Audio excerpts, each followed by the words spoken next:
Dark Souls 2, the shunned child of the Souls community from what I've gathered, yet quite liked by those I know personally. So fresh off Dark Souls 1 no healing challenge, I was eager to try out 2 with a no healing challenge as well. While I definitely like it more than the first, it broke me. Well, the 3 DLCs broke me, but that was such an arduous and agonizing experience that I'll have to do a whole nother video on that. For now, let's focus on the main game, as I limp along, bleeding profusely, desperately trying to beat Dark Souls 2, Scholar of the First Sin, without healing. First I must wake confused and lost, discover a foreboding sight, and then attempt to befriend some animals, before crashing in on some witches and trying to figure out who I am.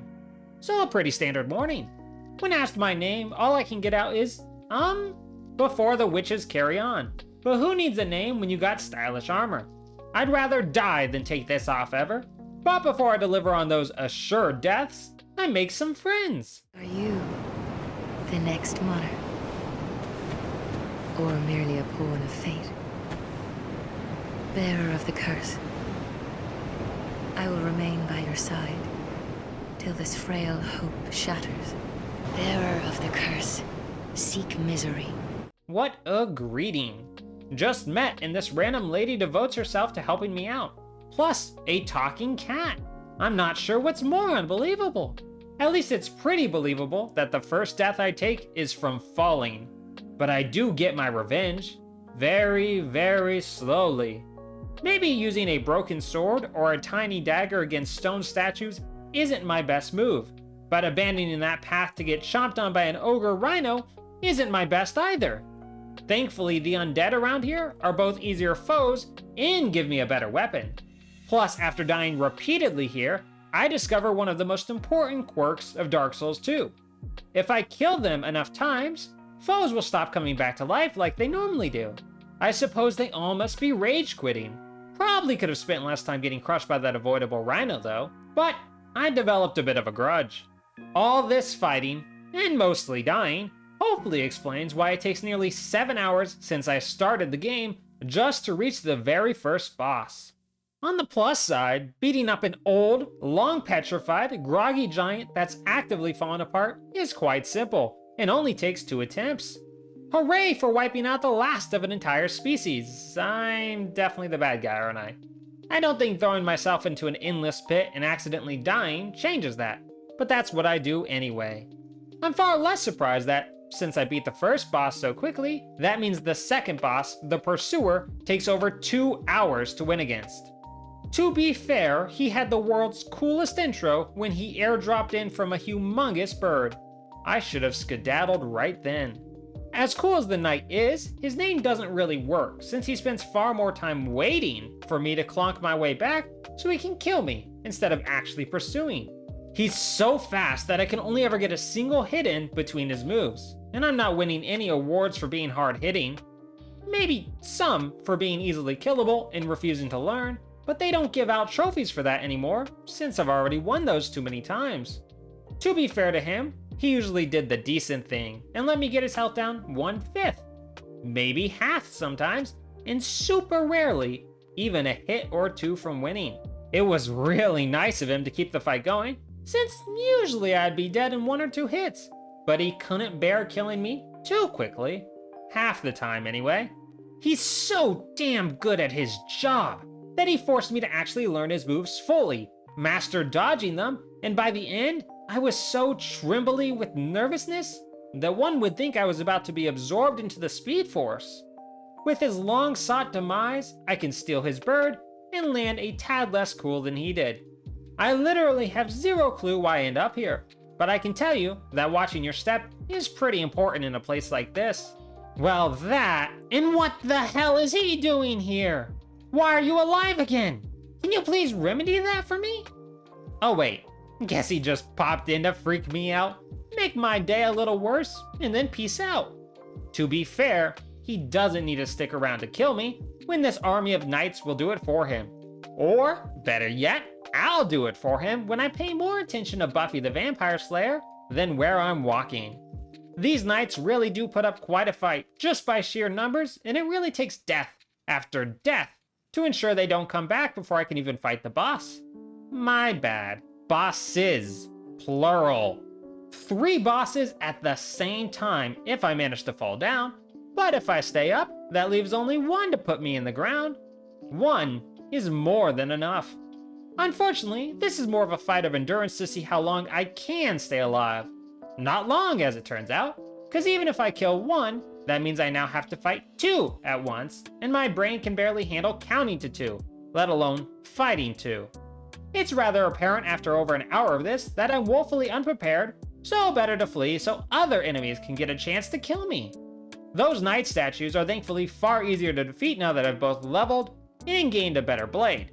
Even better is how easy the Dragon Rider boss is. If I didn't get overly eager and rush in for the kill, maybe I'd gotten a kill in 1. But hey, a kill in 2 is better than anything I'm used to, especially since the moment I enter into the next area, I walk off right to my death, and then proceed to spend the next 2.5 hours horribly lost in the dark, fighting tons of undead, and whatever these creepy guys are. They'd make great basketball players, or just wonderful help when you need to reach something high up, but no. They instead flee from light and lurk about until anybody gets too close. That's my vocation, and I don't like them copying me.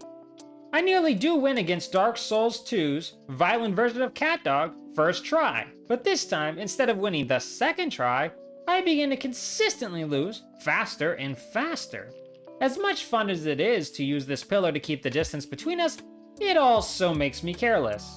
Plus, much to my dismay, the choppy side is far harder to dodge than the smashy side. But since it only seems to employ the same couple moves overall, it doesn't take too long to win. With a wave goodbye to that nuisance, I set sail only to find myself back in that cursed prison I fled earlier. All roads lead to prison for me, it seems. Right back into my cruel eternal punishment yet again. What sins have I committed to deserve dealing with this metal pain in the backside again? He's probably asking the same thing about me, to be fair. Thankfully, it only takes a few deaths and not another 2 hours to get him in the ground. Please, stay dead this time. Something all my foes also probably say about me. Like the trio bosses from before when I pop back up for my postponed revenge. I've taken the time to improve my blade, and it shows. Based on the fact that it takes half an hour, heavy damage, a ton of luck, and I can't even see any of my health remaining when I do put all 3 down, I'd say it didn't show as much as I'd have liked. Forgive me for falling to my knees in thankful disbelief, but I'm already at 227 deaths, and we're still quite early in the game. At least the run to the next boss is more tedious than dangerous, and I find myself before the Lost Sinner. Poor lady. I had no idea not being able to read a map counts as a sin, but that's another strike against me if so. Sinful here is quite quick and has great reach, but on the bright side, doesn't have a lot of health for me to worry about.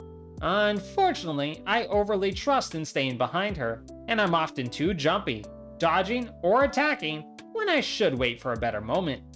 It doesn't take too long to suppress that instinct, making the worst part of the boss the 1.5 minutes it takes every time to reach her. Though heck, there's no better motivation to stay alive than not wanting to do the tedious run back again. With the Lost Sinner now found in hell, I'm off to try my hobby of dragon hunting. Turns out I'm much better at being a roasted adventurer, but that's always an essential step to dragon slaying, I swear.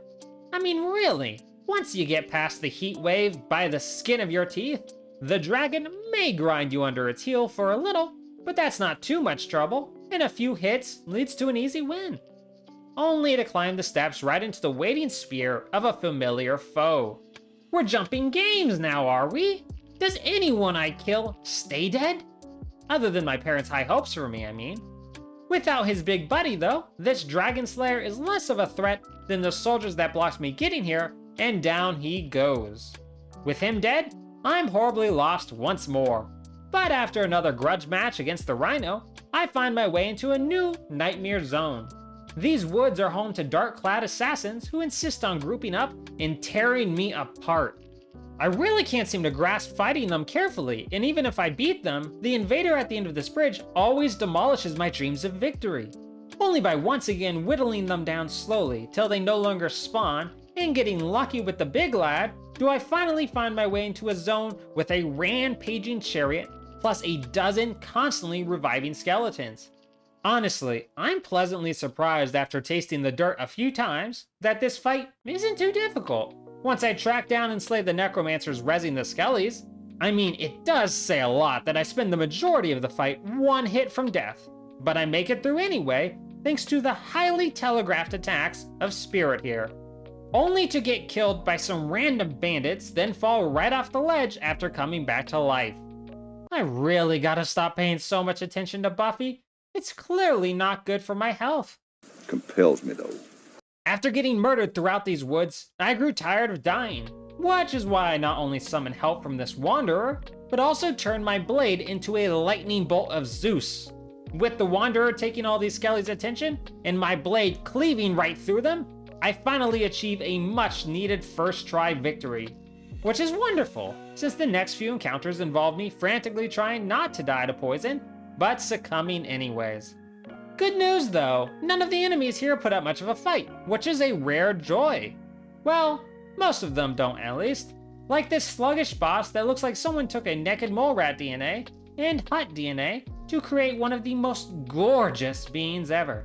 Such a shame to kill this stunning ray of beauty. But at least I did it in one to reduce needless suffering. Suffering that comes for me in droves as I wade through assassins and pyromancers, plus the one chest I ever forget to not hit before investigating turns out to be a mimic. So what luck is that? Plus so much acid, including in the boss room of this Medusa wannabe. There's no way I can take her on while being poisoned the entire time. But after dedicated exploration throughout the area, I realize that I'm terribly confused and lost. Nothing a quick, desperate plea for aid on the wiki can't fix, allowing me to know how to remove the acid. This makes it much easier to deal with her easily dodged, weak hits, and achieve victory. It's not really her fault she didn't do very well. She didn't have a good head on her shoulders after all. The Keep of Nights I now venture through really make me sweat, and it isn't just the lava. All the knights here are really easy to block, but they don't like to let me get a swing in with how fast and how numerous they are. These knights managed to hold me for 2 hours, but thankfully that time is exchanged with the boss. Burning Man may hit hard, and just being near him does fire damage to me. But really, he is quite the pushover, only losing to him a few times. Mainly because he's so intimidating that I come prepared with a poison-coated blade and a cookie that makes me resistant to fire damage. This allows me to power through his heat, taking one of my few easy boss victories. Still wish all the knights around here didn't obliterate me, but I guess that's the trade-off.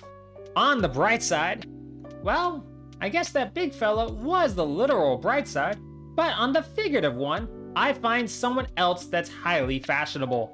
It's good to see another with impeccable taste.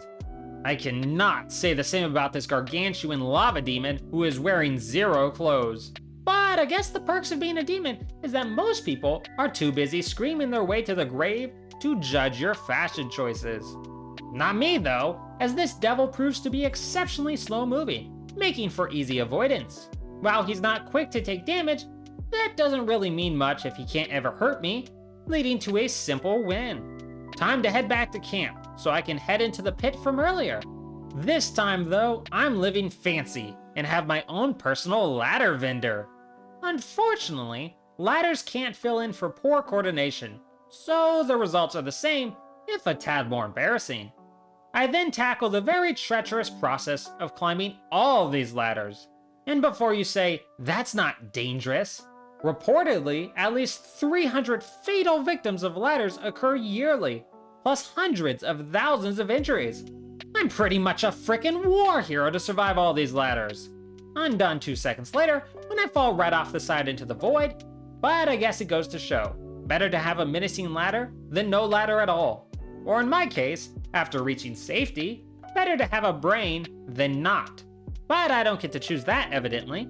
After a lot of shuffling around in the dark, falling off more ledges, and getting poisoned far too many times by these wretched statues, I make it to the Rotten.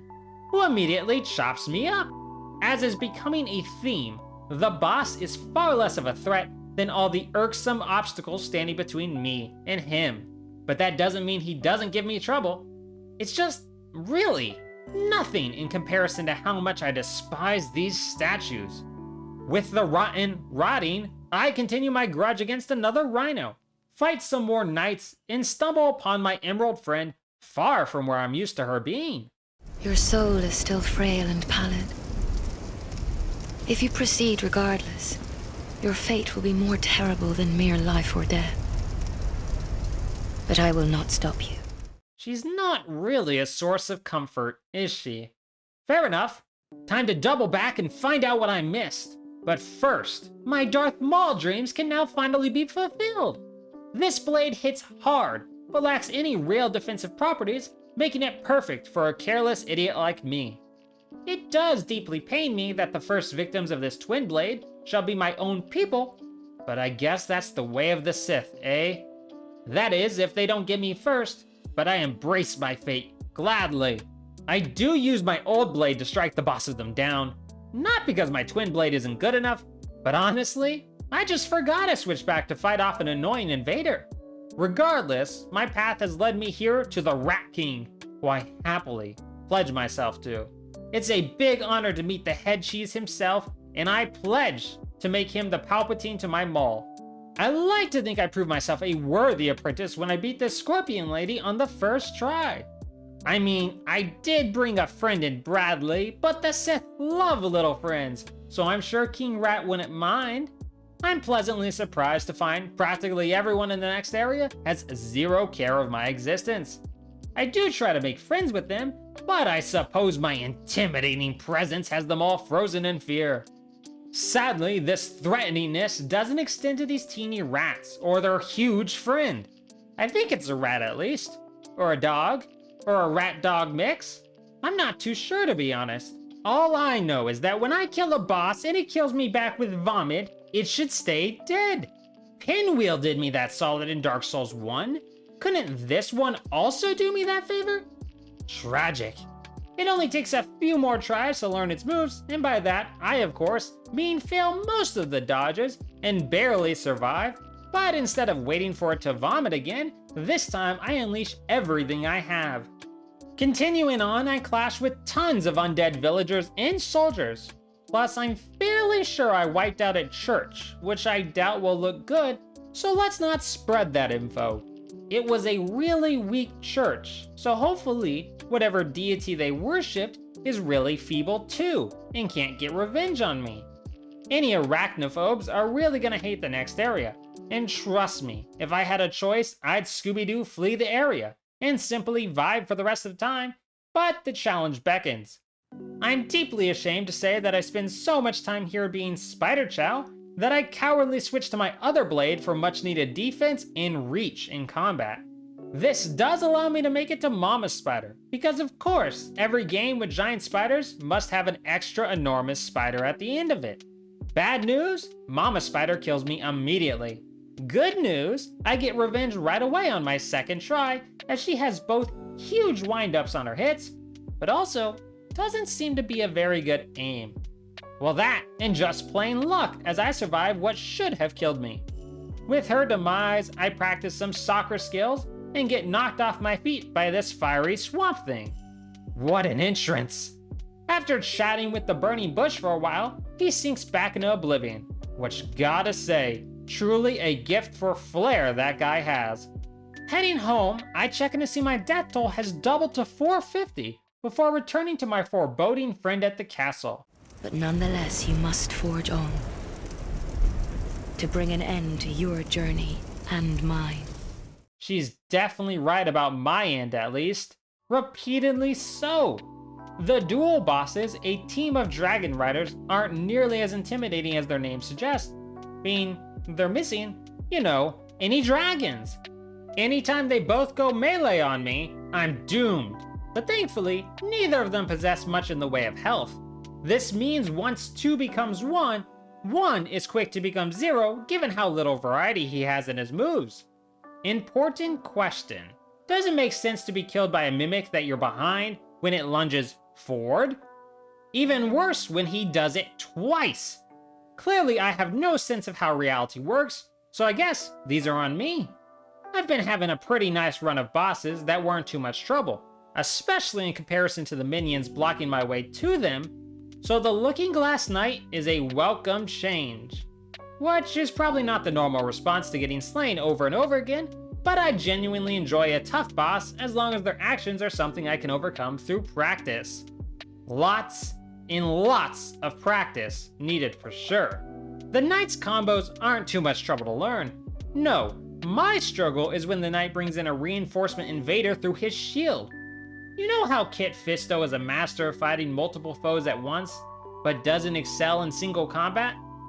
Okay, well maybe you didn't know that, but either way, yeah, I'm like the opposite of that. Except I suck at single enemy combat as well. Not quite as long as the Pursuer fight, it takes me 1.5 hours to overcome this battle, as I finally managed to pull the little guy away while sprinting from any lightning attacks shot my way.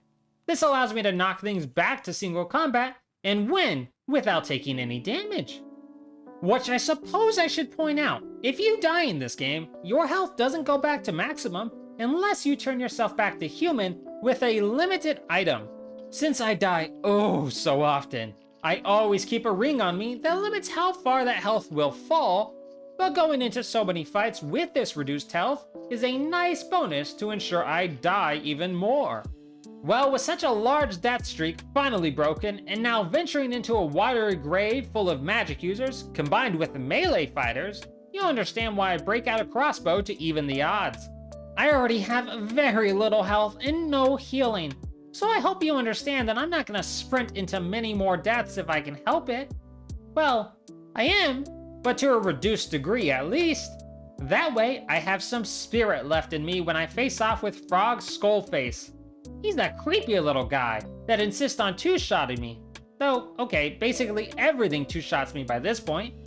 I can happily say he doesn't do a whole lot of different combos, making it simple to dodge his moves, lay into him, and repeat until he's something that just haunts all of our dreams, instead of the waking world. Then it's time to get jump scared again by the bush from the Black Lagoon. He's very prone to being philosophical, as all giant swampy fireheads are, before he's off to wait for another chance to jump scare me. When you look like that, there's only so many ways to pass your time, so I don't blame him. With his company lost, I take off into this crypt to search for the King of Old. Surprisingly, this is one of the very few places that, while still killing me plenty, doesn't actually prove to be a major roadblock of minions. Which is odd, because as a crypt, this is a perfect place to keep dying. The boss, on the other hand, the Guardian of the King, indulges me for an hour of me almost winning, or quickly losing. Very rarely anything in between. His attacks are predictable, though have wide reach, and with him being so large, it's hard for me to miss. Unfortunately, like I said, by now, it takes little more than a strong breeze to knock me out, which that huge hammer definitely can manage. He goes on the warpath in his last bit of health, so I have to be super cautious. But caution wins out and he is finally silenced. At long last, I've reached the king, who's actually pretty chill, so we just lurk down there together, pacing in circles, pondering life as, well, maybe not pals, but as mutual big sword thinkers. Since he seems so busy, and also unkillable, I take off to even the odds by collecting giant souls that can weaken him. This involves continuing my long-standing grudge against the Rhino people, before finally giving up on that grudge after one Kool-Aid bans me, and choosing instead to sprint by them, so I can face another dragon. He proves almost as easy as the one I met way earlier, and it's not long before I'm ziplining along so I can die by these fast, hard-hitting knights. I only best them in the end by killing and then dying so many times that they stop spawning, leaving the path open to this massive ancient dragon. He gives me the ability to jump into memories, and while I could fight him, why would I? You know how rarely I meet people not trying to kill me, in or out of the game?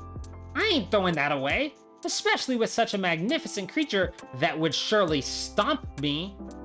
Instead, I'm off to the past, where I'm squashed by giant fireballs and giants of old. Given what I did to that giant at the start of the game, I probably deserve this.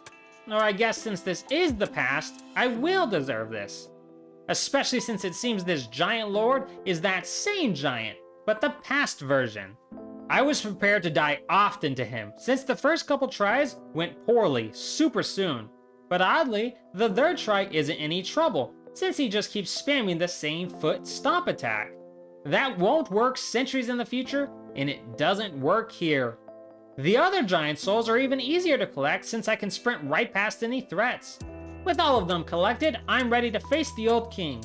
But instead, I foolishly divert course to challenge the 3 DLCs of the game. I was told it would be a 10 to 15 hour experience, but 570 deaths, plus 43 hours and 32 minutes later, I'd emerge a broken, bloody soul, changed forever in those pits of pain. What went down in there? The horrors I submerged myself in? Well, that's for another video. All you need to know for now is that my entire fighting style in build has completely changed for maximum damage and stamina, but minimum health. I'm built to slay or get slain, no in between. Vendrick, the king of old, puts up more of a fight than I expect, often one-shotting me and restarting the long sprint back to him. But he's also an incredibly simple fight once I learn to avoid his starting attack, as all I have to do is stay behind him and poke away. Yet with his demise, the game is not quite over, as I'm told I must now face the real threat of the evil queen. With my improved build, the biggest threat to me is this frickin' long run. All this running can't be good for my heart, can it? Madness, if so. The 2 defender bosses of the throne put up a pretty solid defense as I continue to struggle against 2v1s, but the moment I can make one separate long enough to kill, the other is easy pickings. Then in slithers the evil queen Nassandra herself. Now don't quote me on this, but I'm nearly certain she's actually Jack Skellington's mother, and this whole thing is an odd prequel to Nightmare Before Christmas. Either way, while I do hit hard, looking for a quick win, I don't have the health to survive the curse her shadows give off. My time in the DLC has made me overly aggressive and desperate, but when I learn to restrain myself, avoid getting cursed, and then dodge her long enough to finish the job, it's no trouble. Which makes sense since I've brought everything to bear down upon her at this point. With her demise, still, the game is not over. My god, people, always another boss! But this one, an old friend, Socrates the Swamp Thing himself, is the true final boss. Running right at a swamp behemoth that's on fire, while possessing next to no health, is truly one of my less bright ideas, but I'm surprised to find Socrates isn't really a problem. He keeps trying to spam the same move on me over and over. With such a long charge time on the power, it's really simple to lay into him, avoid his attack, and then repeat until victory is upon me. Finally! Who needs the throne after all that mess? I'm walking into the dark to find a nice cozy bed to rest in for the rest of time. Huzzah! After 89 hours, 52 minutes total. 46 hours, 20 minutes I spent in the main game, and 1,202 deaths, 632 times in the main game, I've beaten Dark Souls 2 without healing. Thank you very much for joining me on this painstaking journey with its many ups and downs. I truly hope you did enjoy. Now I'm off to do exactly what I said about sleeping for eternity. Wake me up only if I